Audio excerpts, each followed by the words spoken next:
Hello, and thank you for joining me for our little discussion of the origins of the modern state. So we've been talking a lot about this state, this sovereign political unit, and today we're going to talk about where it came from. And I think that you might be surprised at how interesting the story is. So to get started, here we have the political boundaries of the world today. 2017, here are the member nations of the United Nations, right? The member states. And it didn't have to be this way. Why is the modern state the way that politics is organized? Why are states the main players on the international scene? Couldn't it have been smaller political organizations or even larger political organizations? Another way to think about it is how did we get from here, this is Germany in the 1400s, to here? Here's Germany today. Now, if we look over here at Germany in the 1400s, it's pretty obvious that there are lots and lots of different sorts of political organization. As we discussed earlier, there were overlapping claims to sovereignty at this time, right? If you lived here, you might have the same, you have your own duke, but you might have the same king as the guy that lives here. Of course, a lot of people would see the Pope as the ultimate authority or the ultimate sovereign. And then we come over here, and today there's really no question. I mean, you can be Catholic in Germany, certainly, but you do not see the Pope as the ultimate authority over matters in Germany. No, it is the German government who is sovereign when it comes to all matters of state within Germany. How do we get from this marbled, overlapping form of political organization to this very unified central state? Well, that's our story today. And there are a lot of theories of state formation. A lot of them have to do pretty much with technological change and how different political organization is really necessary for different forms of technology. And so the way that new technologies have influenced trade and commerce and political organization and efficiency play a major role in a lot of theories of state formation. And indeed, it is that movement away from feudalism that we saw was so important in the rise of the ideology of classic liberalism, that is also again seen as important for the rise of the modern state.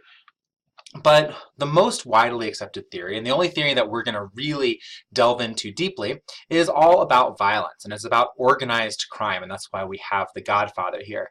The biggest theory about where the state came from is essentially as military technology changed, the state was able to scam us. The state was able to be like a mobster. Charles Tilly is the scholar who came up with this theory, the theory of war making and state making. And his basic bumper sticker version of several books that he's written is war made states and states made war. And so you see there's this sort of cycle where states are caused by war, but states also cause war. So how does this work? Well, to understand how it works, let's think about a classic protection racket, because the basic logic of a classic protection racket, or this method used by the mob, is basically how Tilly explains the rise of the modern state. So how does that work? Well, let's pretend. Let's pretend that you own this nice flower store. You are a small business owner, you have this great flower store, but you're not in a very safe neighborhood. Indeed, in your neighborhood, there have been several different break-ins and robberies, even some stabbings, and it does not seem like it is a very safe place to do business. You're worried about this, you know, everything, your family's livelihood depends on this business. If it were to be burned down to the ground, or if you were to be robbed, that could be devastating for your family.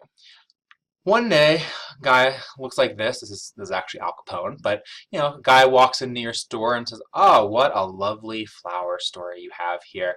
I love all of these, everything's in full bloom.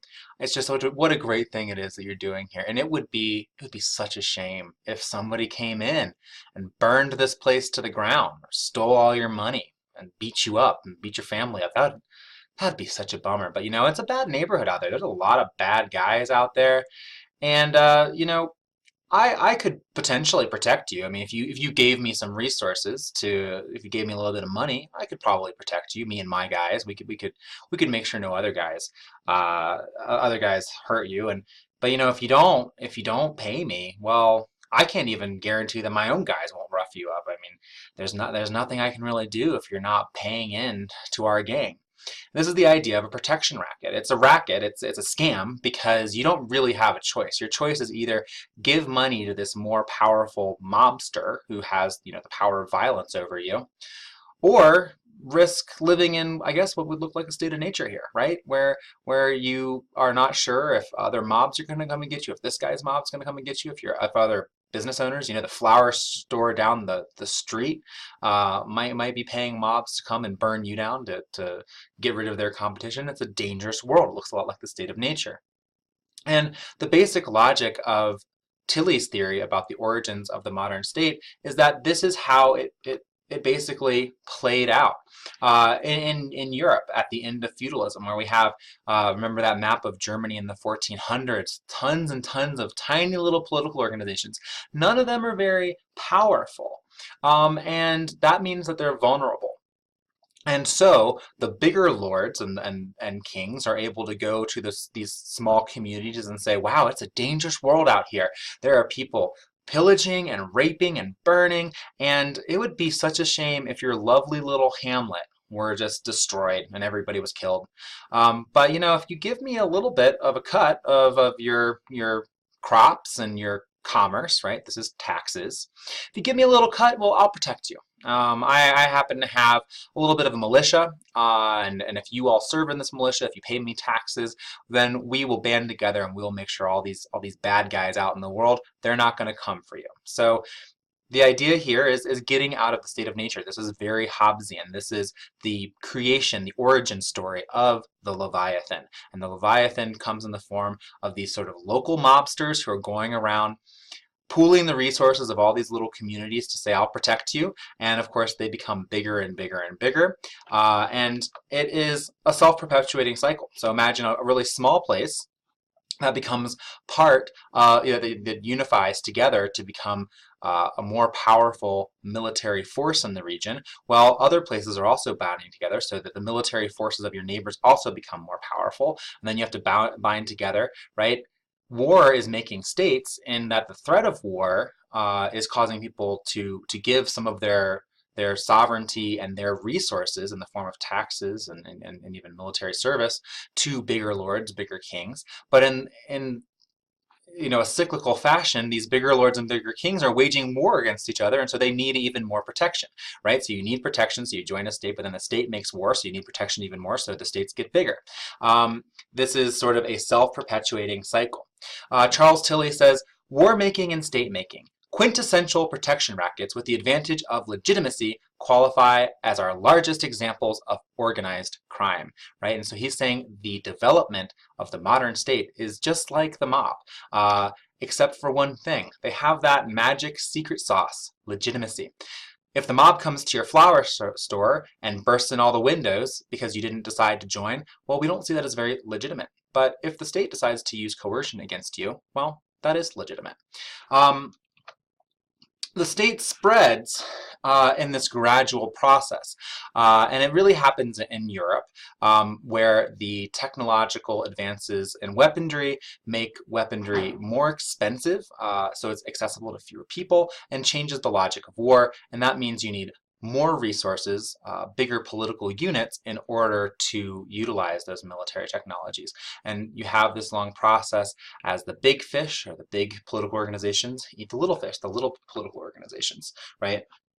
And this is very much accelerated by the increased power and cost of weaponry. So a lot of people see the invention of the crossbow as a key move, because it started meaning that little castles were no longer safe from big armies, but certainly gunpowder, cannons, things like this that, I can't just as a farmer go out and buy myself a cannon to protect my land. And so I need to have pooled resources to bind together with other people in a political organization in order to afford those cannons to defend myself.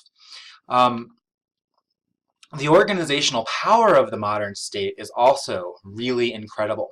And so here is a map of Europe in 1810, and this is as Napoleon, the French dictator, has really he's taken over Spain. He, in some way or another, rules all of this land, most of Western Europe.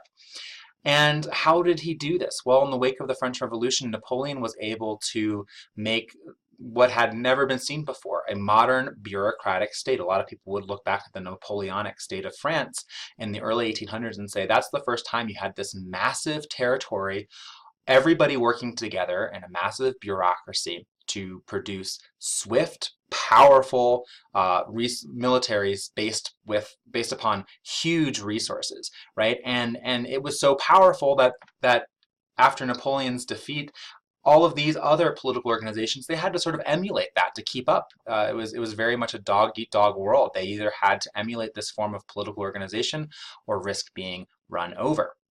Now, of course, this starts off in Europe. It starts off, in feudalism, and these big fish are eating the little fish. But of course, Europeans were not content to stay in Europe. They spread around the world, and they also spread this highly efficient, though arguably brutal form of political organization around the world with them in the form of the modern state. And so here you see two maps. You see pre-colonial Africa and the linguistic groups of pre-colonial North America. And of course, this is not what the political organization of either of these continents looks like today. But because of European colonialism and exporting this form of political organization, we see that today